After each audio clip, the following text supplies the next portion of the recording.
This is the Montana Outdoor Podcast, brought to you in part by Rocky Mountain Truck and Trailer in Missoula, home of Boss Snowplows, CM Truck Beds, and Diamond Sea Trailers. Just go to rmtte.com for more information.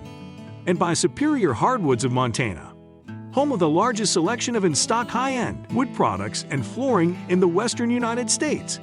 Let them guide you through the woods at superior-hardwoods.com. Now, get ready for more fascinating topics and the most interesting people you will ever find in Montana's great outdoors. We offer new podcasts most every Saturday. You can get a link to these podcasts by going to our website, montanooutdoor.com, or by going to our Facebook page, or just send an email to Downrigger at montanooutdoor.com and say send a link to my email. It's that simple. Now let's head out with your host, Downrigger Dale, and see what's going on in Montana's great outdoors. Thank you so much, Manny. And as Mandy just said, I am Downrigger Dale with the Montana Outdoor Podcast. Thank you all for joining us again here as we continue to grow this podcast. I really can't thank you folks enough for tuning in and sharing this podcast with your friends and all that. And it really surprises me how many people we're getting now from just all over the United States. A lot of people love Montana, and well, once you live here, you realize why.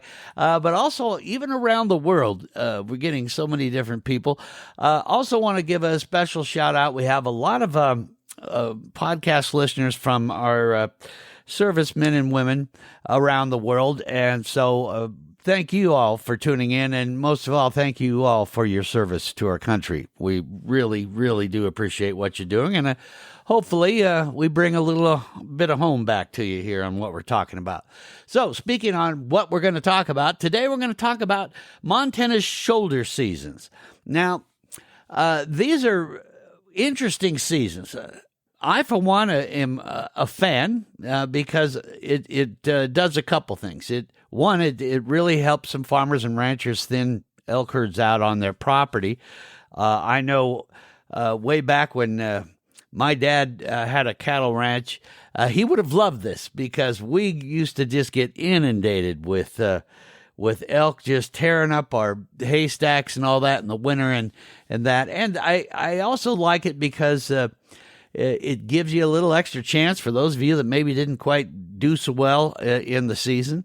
And it helps, move our elk herds around a little bit. So, but there are some misconceptions out there. And I get emails from some of you that quite frankly, just are not correct, with all due respect. And so I thought, well, let's bring on an expert from Fish, Wildlife, and Parks to give us a little background. And the goal here, folks, is to try to just do a little shoulder season 101. So you get what the facts are and all that. Now, when you found this podcast, there was a podcast description in there. Down below, you're going to find some links. And these links will be links to things that we talk about. So that way you can just sit back and listen, and then later you can come back and go to those links and get different information and all that. So there we go. I'm going to bring in now Brian Wakeling, and Brian is with the Fish, Wildlife, and Parks. And Brian, let's just start. If you could just tell us a little bit about yourself so people kind of get to know you first a little bit. Sure. Thanks very much, Dale. The role I have here with Montana is the Game Management Bureau Chief. What that means is I've got programmatic oversight about just about everything that has something to do with game management. Probably the place most people see me most frequently is standing in front of the commission while we're having discussions about a lot of the season recommendations the department may have. So that includes elk, and so a lot of that feeds right into that. Just a little bit about me. I've been with Montana Fish, Wildlife, and Parks now going on about 4 years now. And prior to that, I was with the Nevada Department of Wildlife. I was their game chief, and I did that for about 5.5 years. And I also worked for the Arizona Game and Fish Department prior to that, and I was their game chief for about 6 years prior to that. So we got a lot of comparison about elk management across several states, and I really have to say that Montana, as you said coming into this, there's some really special opportunities in this state. Oh, without a doubt, and I think that's why we have so many people from out of state who love to come hunt here because we definitely offer a lot more than a lot of other states do. Now, talking about these elk shoulder seasons, this is the time of year I think that some people start to think a little bit more about them, mainly because they may have gone through the season and went, dang it, I'd rather not sip on my tag soup this year, and I'd like to put something in the freezer. And so they want to investigate the shoulder season. Well, what happens is then we get people that deliver the wrong information about it. And I'm not criticizing people or saying they're dumb. It's just that, one person says one thing that may not quite be right, and then it gets to the other person. I don't know if you ever remember that game of telephone you used to play, and by the time it gets down to the end of the line, it's totally different. Yeah, it doesn't even resemble it anymore, and that's very common. Exactly. And I was talking with Greg Lemon, who, folks that listen to our radio show, the Montana Outdoor Radio Show, they know that name because they hear Greg talking to us and giving us updates every Saturday morning. But he had mentioned even the other day he was watching TV and a news reporter happened to deliver some wrong information. And so that's when I thought, maybe we ought to just get back to the facts here. So let's start with maybe a brief history of the elk shoulder seasons. How long have they been in going on in Montana, and what was the main reason that the FWP decided to get these going? Yeah, so the kind of the impetus, the thing that got things started with the whole concept of the elk shoulder season.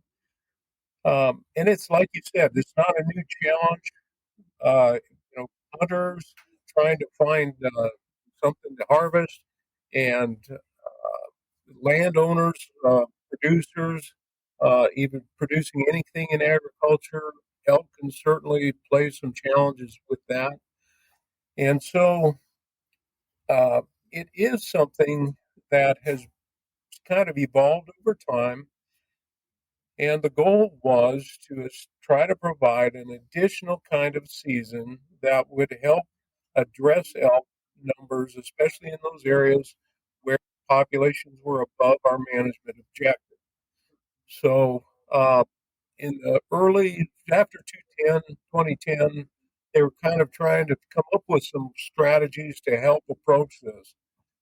And the concept was developed that perhaps we should add some additional seasons that occur on either end of the main seasons, and hence the nomenclature shoulder seasons. They happen on either side. And if you have a population that's over objective, it was they wanted to find a way to actually accelerate harvest in those areas without having a substantive effect on the standard season. So they wanted to find a way to, as I mentioned, find a way to get some additional harvest at times of the year when there was real challenges, but not decimate the herds. It's just another tool. There's a lot of tools that we have available to us. There's some approaches to possibly fencing stack yards, block management programs, just a host of tools that we have that help us address management of elk within Montana. But this was a new way, a new approach to it. And so it was designed to be a performance based.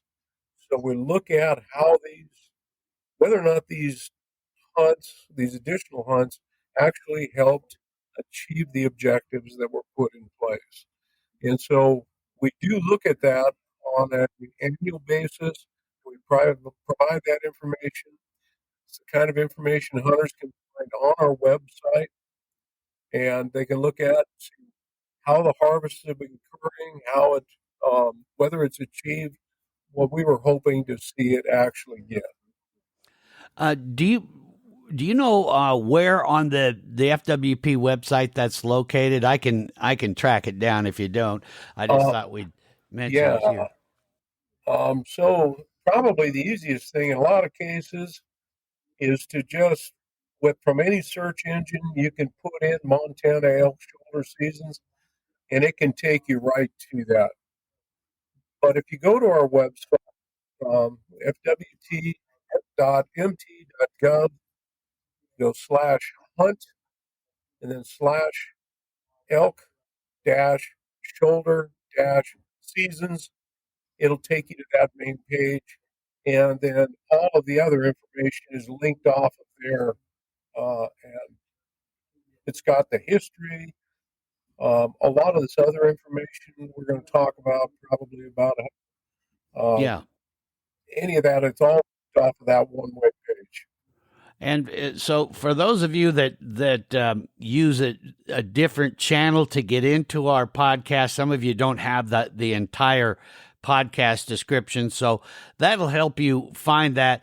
But for most of you that have the podcast description, when you look down towards the bottom, you'll see a link there, and you'll be able to click on that, and that'll get you right to where we're going, what we're talking about. And from there, you really should check it out, and especially if you haven't in a while, because there is a lot of great information there. So let's talk about coverage area as far as how much this has grown. Do you know about how many acres across the state that Shoulder Seasons now cover in 2023, say? You know, I don't have a real good estimate of the actual areas. You know, one thing you can do is look at the number of units that have it. And currently, there's probably somewhere in the neighborhood of 23 or so units that have that. And again, that the shoulder season spreadsheet is there's a whole host of them across the history of this, history of the implementation, and you can see how it's performed over that time. So it's not as though when we have a shoulder season within a given unit, it's not like the entire unit is open for that hunt. Mm-hmm. Routinely, this is tailored so that it occurs on private land or close proximity to private land, so we can address those elk management challenges. Mm-hmm. And as you were saying, this is another tool for you guys to manage elk. Do you have an idea of about how many elk in these shoulder seasons are available for harvest? So roughly? yeah, probably on a statewide basis, what we were trying to get in total, and this was in the 2022 season, in order to achieve the objectives that were set up. The overall harvest was intended to, reach somewhere about halfway between 14 and 15,000 elk. So 14 to 15,000 harvest. What we realized was just over almost 12,000. So it wasn't quite as much as what we had hoped in order to achieve our objective, but it did a whole lot more than what we had seen in prior to the implementation of this tool. Okay. So when you say that, is that the number that were harvested, or just what's available? That isn't the actual number that was harvested, right? Those are the numbers that we had hoped to harvest on a statewide basis across all of the units that we had. So that's not the number of animals in that district or that even the portions of those districts that we're looking at. But that's what, based on our population models, what we would need to harvest in order to be able to get that population headed towards objective. Okay. Um, So let's get into a few other areas that I want to talk about. One that I think gets the most confusion is the regulations, and it in some ways when I get some of these emails, it's gotten a little out of hand because you go, whoa, wait a minute now, where did you get that? So can you take us through the basics of kind of hit the high points of the main regulations for elk shoulder seasons? Yeah, you bet, Dale. So if you look at any set of regulations, when you open that up, and specifically talking about the deer, elk, antelope regs, open it up and you look at the season structure that is laid out in there. And when you do, what you see is a series of different seasons. And this is for someone who's not used to Montana's hunting regulations, this can be where a real complexity comes in and confusion comes in. But if you look, you pick a particular unit, look at the elk, and then you look at the seasons that are open. You'll see as you go across, it'll have the license or permit. It'll talk about the opportunity, information on the apply by date, the quota, and the quota range.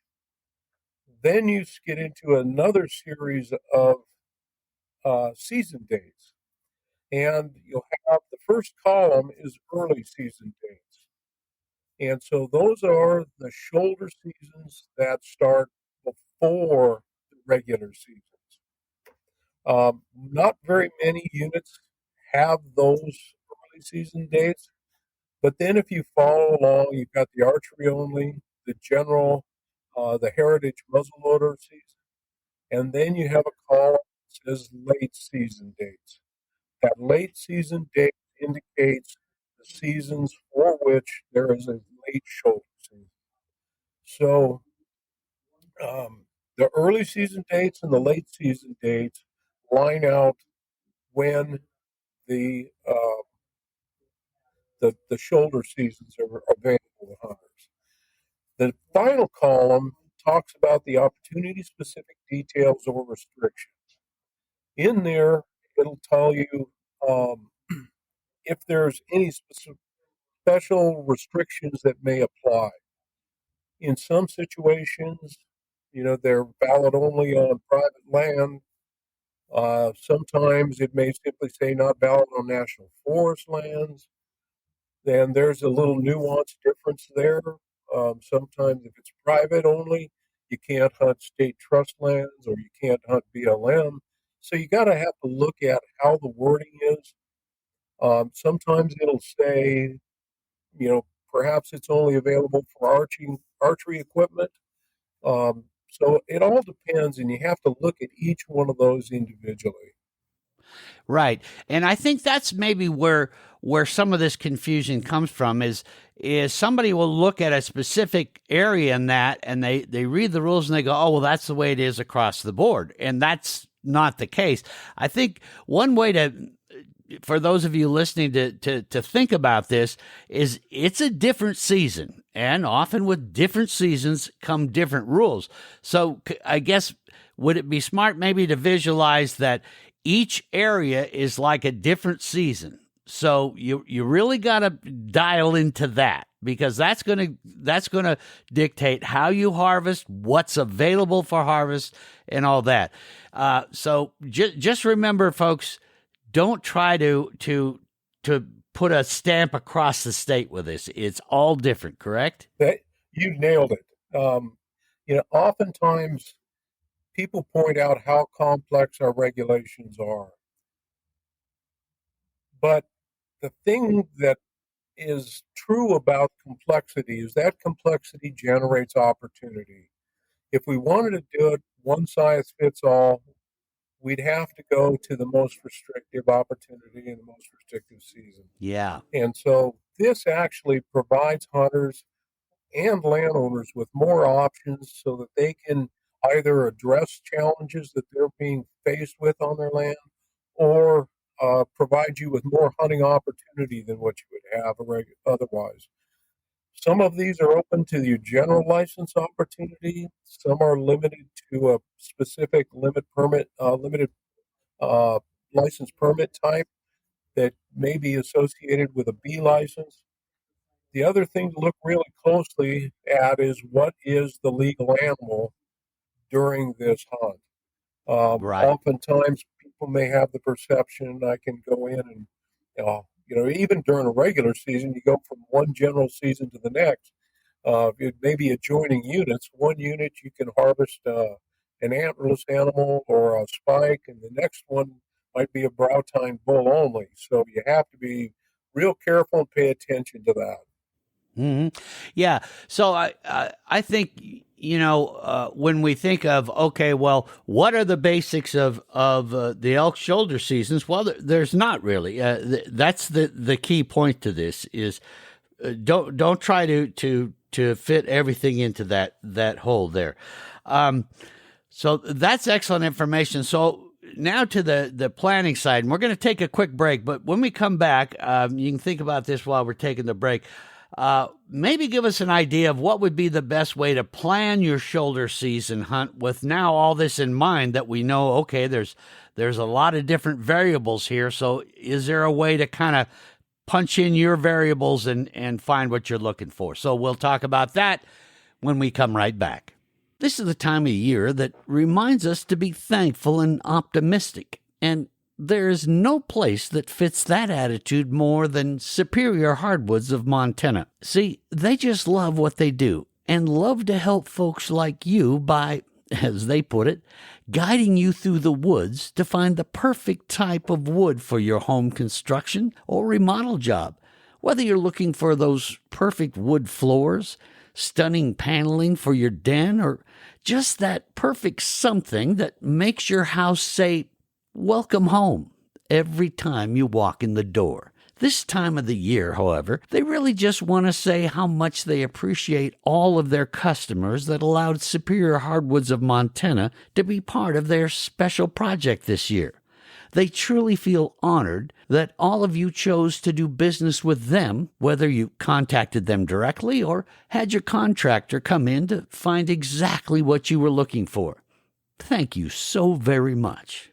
For those of you that are thinking of doing some building or remodeling, they wanted me to remind you that they're here for you and stand ready to help get your special project underway with sound advice to help you navigate the often stressful time of doing a project, to actually guiding you through the woods at their amazing warehouse located at 5120 Highway 93 South in Missoula, or on their website at superior-hardwoods.com. But for now, the team at Superior Hardwoods of Montana would just like to wish you all the best during this holiday season. May the joy and happiness of the season surround you and your loved ones. Merry Christmas and Happy New Year to you and yours from our family here at Superior Hardwoods of Montana. That's superior-hardwoods.com. And we're back here on the Montana Outdoor Podcast. Downrigger Dale with you, along with Brian Wakeling. And Brian is with the FWP and has been just giving us some great information. And I think, I know for me, this is starting to really clear things up great on Elk Shoulders Seasons. So when we left off, Brian, we were talking about, okay, every elk shoulder season area can be different. Some could be the same, but some can be very different on, how you can harvest an animal, what animals are available for harvest and all that. So can you give us some ideas of how we could search or find ways to plan a shoulder season hunt that kind of fits for what we're looking for? Yeah, there's a lot of really great tools out there, Dale. And again, I'd refer you to our website. We've got the hunt planner. If you go to the main page, click on hunt, you get over there and you got the hunt planner. And that'll give you a real good sense. You can sort through it in a number of ways. It's designed to be largely intuitive. If you're looking for a specific opportunity, you can go through looking at it that way. If you've got a specific area you'd like to hunt, you can start looking at it from that perspective. You can look at distributions for various species. You can click on, drop down, and get a good idea of kind of where things are. Mm-hmm. But anytime you start thinking about, how the heck do I plan for something like this? The first thing that I would recommend is get the regulations out and start looking in those early season dates and those late season dates for elk and trying to find out, okay, how familiar am I with those various hunting districts? And use that to help you, it's one of the things I like to do is hunt new areas. And so sometimes that'll get me started and make me go look at a place that I might be interested in. If I'm had kind of a poor year and I haven't got a lot of meat in the freezer, I may want to go to some place reliable that I know about and I can go back there and be a little bit more sure of what I want. So it's kind of, you got to look at what your particular interest is. The other thing that I think we've kind of fallen into this trap. I mean, we're having this conversation right now and things are about to start. So, oftentimes the best time to plan for this is like a year in advance. A lot of these shoulder seasons are really tailored to private land. And so you have to be really respectful of the landowners who are allowing the hunter opportunity to occur. And so we show up on Saturday and we start knocking on their door and saying, "Hey, I'd like to, hunt here." Sometimes the best time to talk to a landowner is not when you have an immediate want that you're trying to get from him. Right. So perhaps this spring, early summer, that's got a good time to start. We'll have our regs published. We'll have you can start planning it out. And that's a good time to start talking to landowners and producers and try to find a time that's convenient. It's not a real heavy demand time for them. Recognize and respect their time.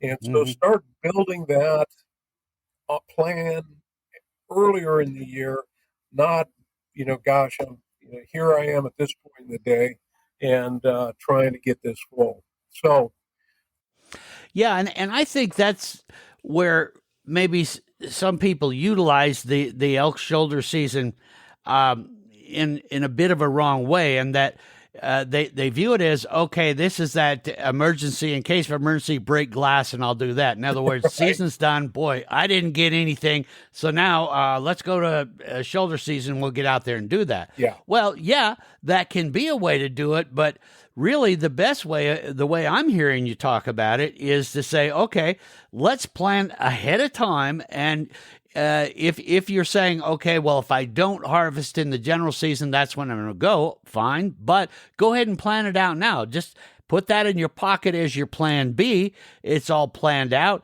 You understand where you're going, what the regs are for that area.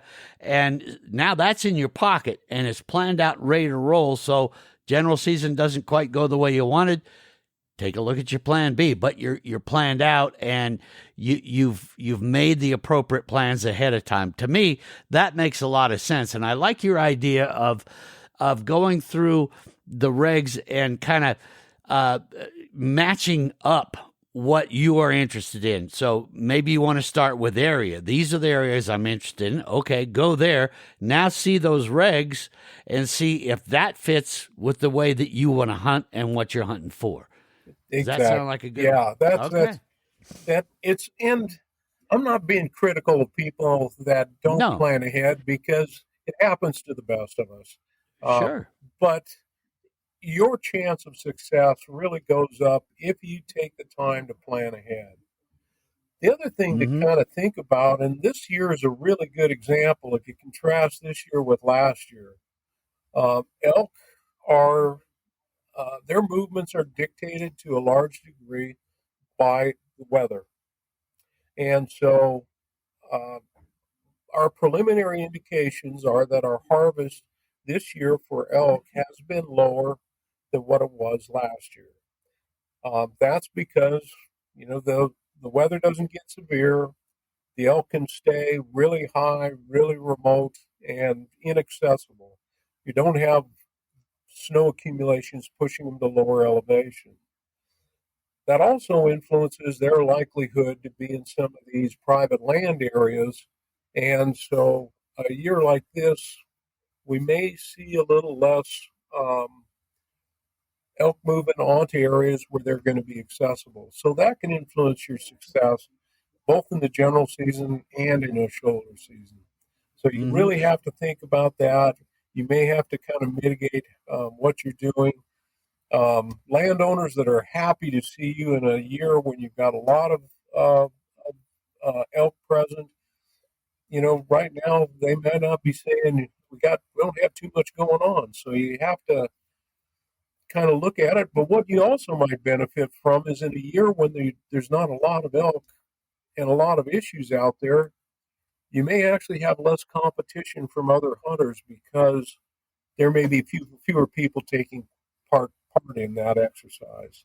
Yeah, that's a good point.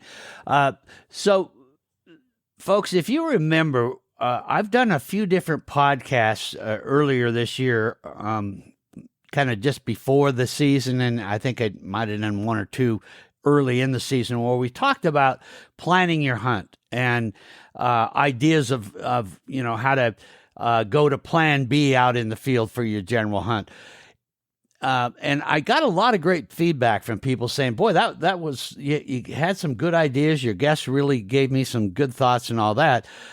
So it shows that you guys really want to find ways to plan for the general season.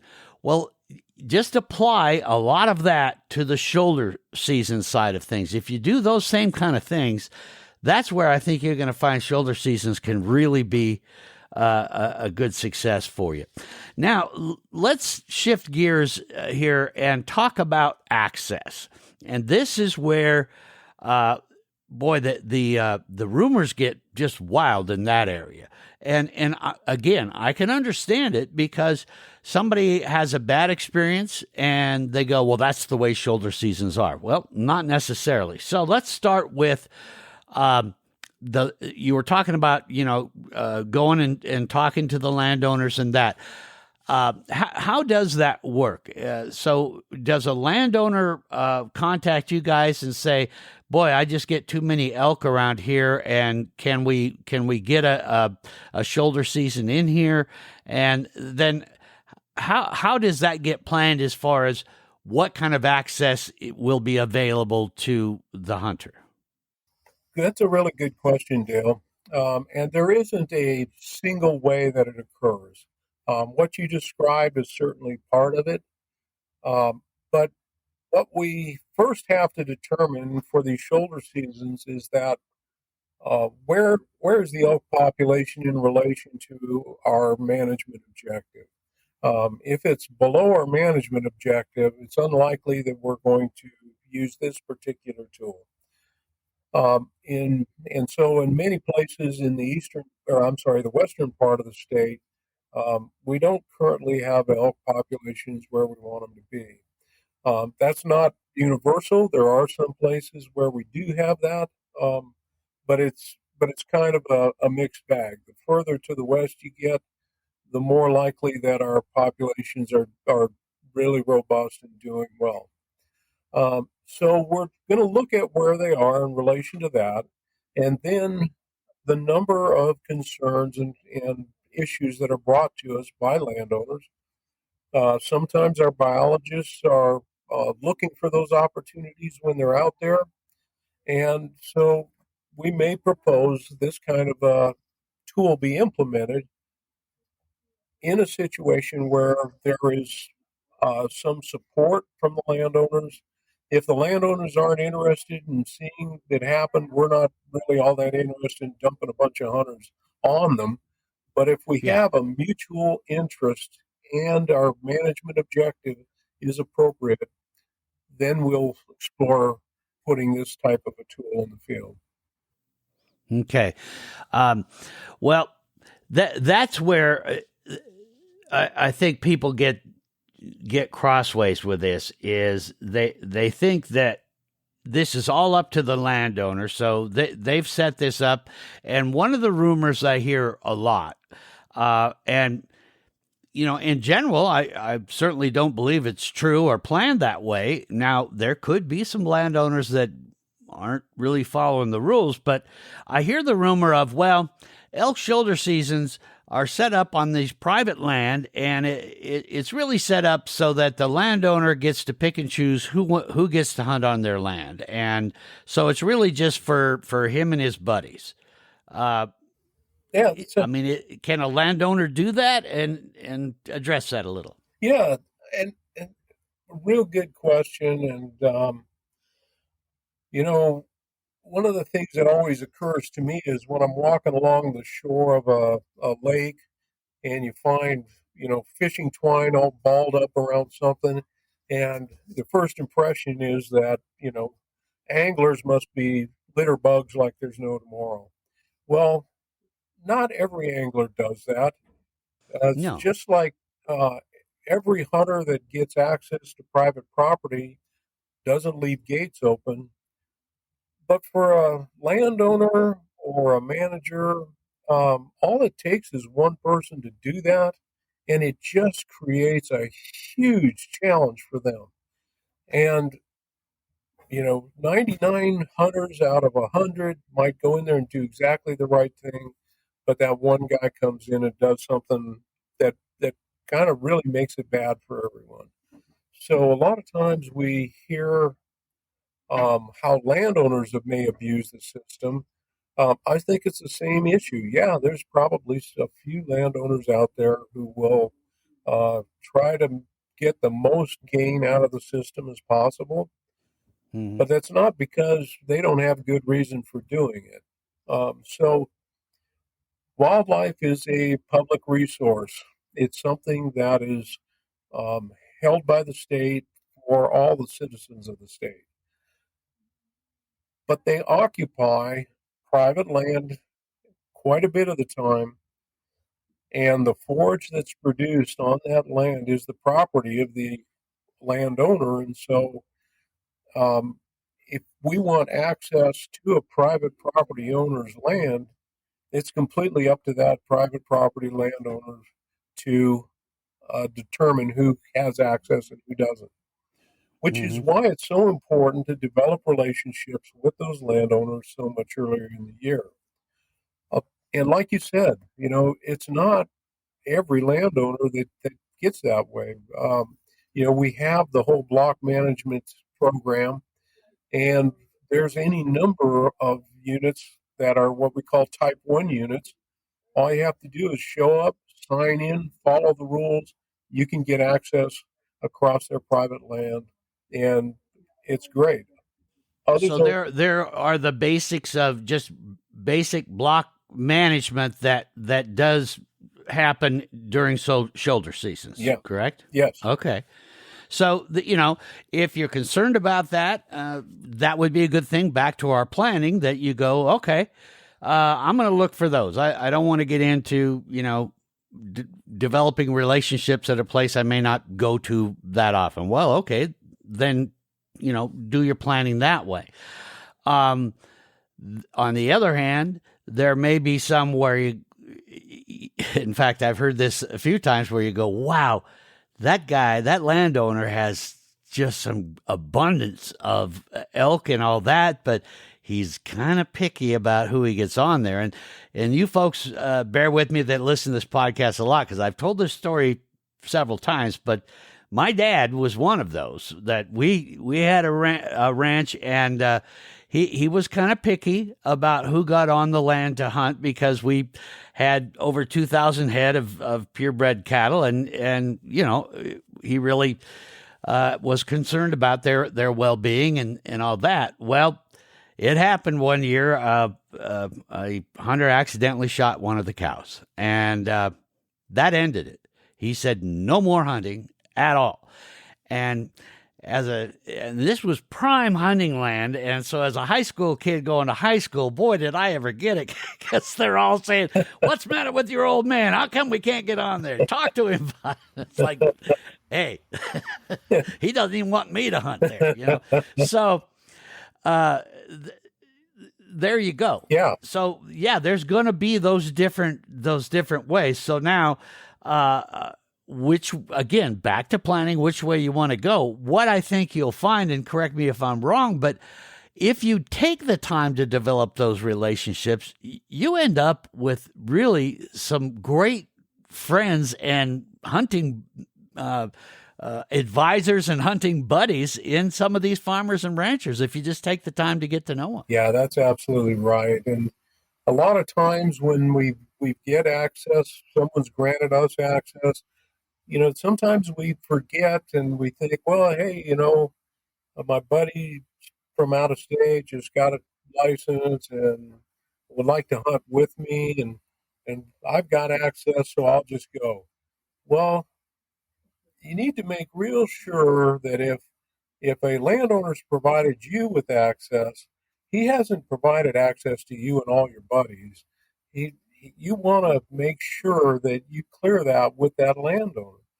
And the other thing is, just because they've granted you permission to hunt elk, if you encounter some upland game birds while you're there and you decide, oh, well, I'll go ahead and maybe I'll get some sharp tails while I'm here or something, you got to make sure that he's also giving you permission to do that, because landowners, once they've granted us access, it isn't, we need to be respectful of that. Yeah, that is so key. And there's a few other areas on this access thing I want to clear up with you as well. But we're going to take one more quick break. And when we come back, we'll kind of clear up some of these other access questions that I get from so many of you. And by the way, thank you for emailing these, because I really find that your questions help me in understanding, what kind of information I should try to get across to you. So I do appreciate that. But when we come back, we're going to talk about guides in shoulder seasons and how that works. So that'll be next, right after this.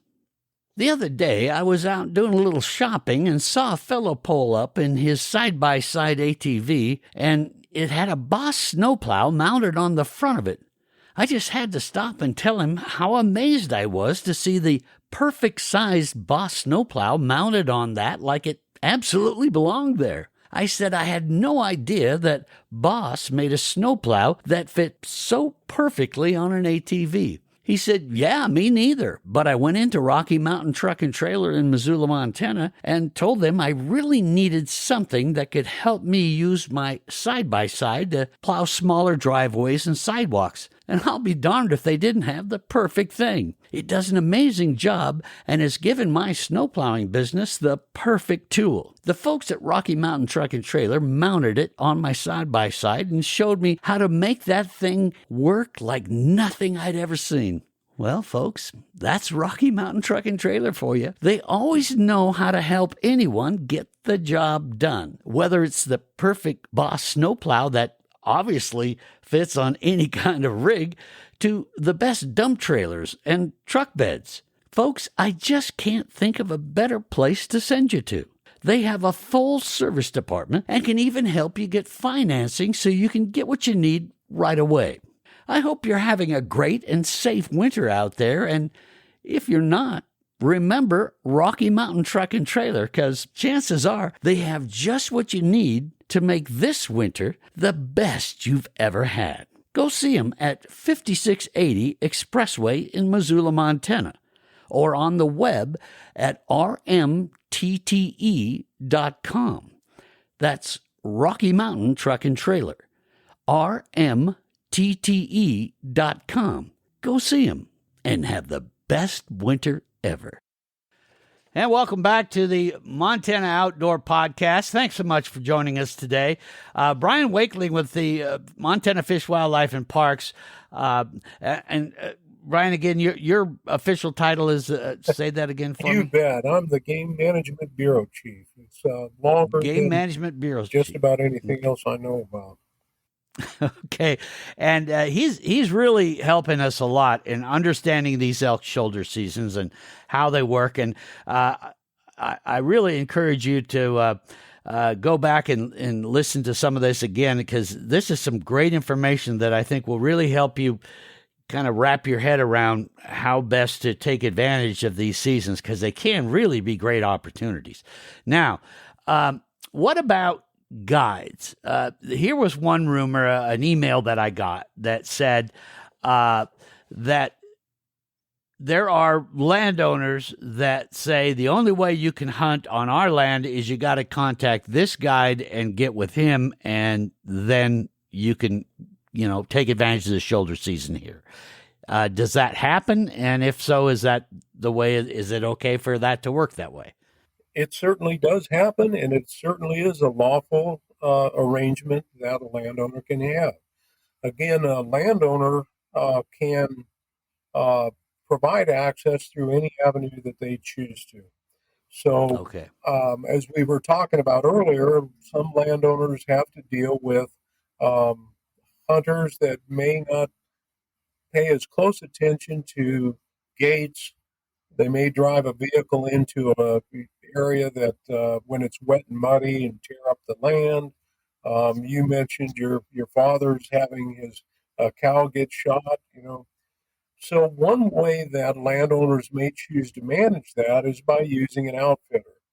And an outfitter then takes on a little bit of that, probably quite a bit of that responsibility to manage the hunters while they're out there. And obviously, there's often a fee associated with that. Sure. But for shoulder seasons, again, we're routinely talking about antlerless animals. You're usually not talking about outfitters charging $20,000, $30,000 to access something like this. This isn't, typically the locking up the big, great opportunities.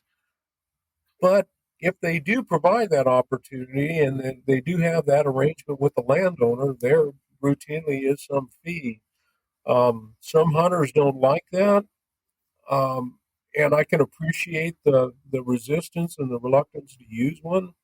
Our perspective at times is that, the landowner should just open the doors and let everybody on, because then we'll kill all the elk and we'll be able to address their concerns.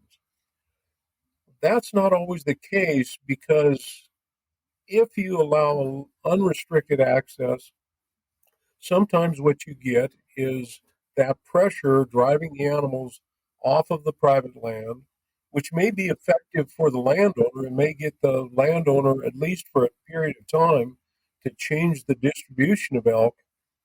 But the elk routinely come back, and if we meter the number of hunters that are out there, at times you can have higher hunt success, reduce the elk population more effectively, and actually wind up with something that works better for everybody. So that's, again, coming back to that relationship with the landowner.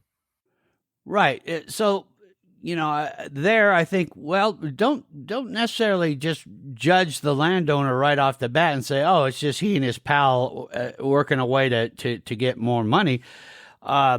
Often the idea there is so that the rancher gets the success that he needs, and that especially, and you make a very good point there that elk take advantage of cover and all that out in public land. Well, they're going to do the same thing on private land.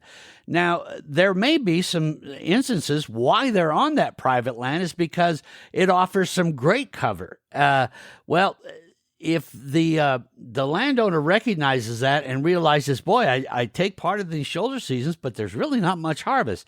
Well, that's where maybe an outfitter knows the area, knows it well, knows where those key areas are, and can get you there. And rather, like you say, than just chasing them around, you're actually harvesting the animal. So, good point there. I didn't even think about that. Yeah, So, it's kind of oftentimes if you're looking at a place that's far from home, or you may not have the opportunity to take advantage of one that's close to home. You're relying on the expertise of that outfitter who has that experience. mhm, So that isn't the opportunity everybody's looking for. Some people are looking for themselves, do it yourself kind of opportunity. sure. Some people like to have that added assistance. So all of it's legal and legitimate. You just have to kind of seek the opportunity, just like any other those early scouting opportunities and laying the groundwork early on. That's part of it. hmm So, folks, I think we're zeroing in on a theme here that keeps coming up, and that is it's all again back to planning and not trying to make shoulder seasons be the same miniature versions of the general season, because they're not. They have different regulations and different things associated with them because it's fitting a need that's out there. So that I think is going to reduce your disappointment in saying, well, wait a minute, I just thought I got to go hunting. Now I got to do this and watch out for that. The other thing that I think is important to point out is if you really want to develop this access, and I have a few friends that I think have done this masterfully, and that is one friend in particular.